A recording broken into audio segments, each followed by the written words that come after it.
In today's video we're going to tie a small nymph called the Hogan's red-headed stepchild. It's kind of like a little pheasant tail type of fly. Works great out here on our western tailwaters. First thing we're going to do is start with the standard nymph hook, Daiichi 1560 in a size 16 and a small sized red glass bead.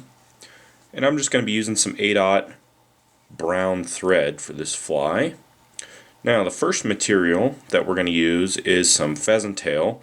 I just take a small clump of feathers here off the stem, and I try to get the tips of these feathers as even as I can possibly get them when I pull them off the stem. That's pretty close. And I'm just going to take this clump here and tie it in so that it's about the length of the shank of the hook. And we can just secure it. And I'm going to wrap down onto these fibers all the way to where the bend starts. Then we can stop and tie in our wire. For this I'm just going to use some small sized, just standard red wire, and I like to tie it in at the back here with just a couple of wraps, and I wrap forward nice and smooth. And the reason I do that is to save as many wraps forward and backward on the shank of the hook. That way I don't thicken up that body too much. Then we're going to take this wire and we're just going to wrap it around the shank of the hook with nice, even, spiraling wraps. Then we can secure it when we get up to the thorax. And I secure it with several tight wraps of thread, and I spiral the wire out of there so I get a nice clean break. Now I'm going to wrap back up onto this wire a little bit and kind of cover up the last few wraps that we did. Then I'm going to take a piece of medium-sized flashback material in either opal or mirage. We're going to tie this in so that it's centered on the top of the shank of the hook all the way back here to the thorax. Now I want my thorax to be about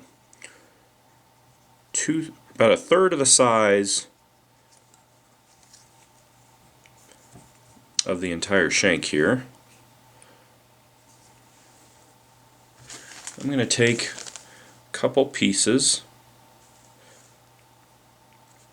of Peacock Herl. I just pluck a couple off a little patch here. If you're doing a really small size like an 18 or 20, you probably only need one piece. If you're doing a 16 or a 14, I usually like to use two. We just tie that in right here at the thorax. We're going to take this peacock and just wrap it, building up our thorax.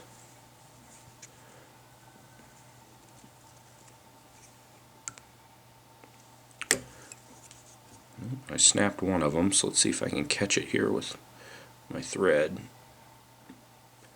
There we go.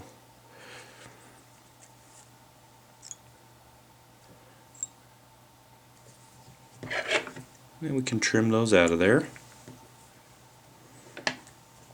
Now we're ready to tie in our legs. And for that, I'm just going to pull out a piece of red crystal flash. I fold it over so I have two pieces. And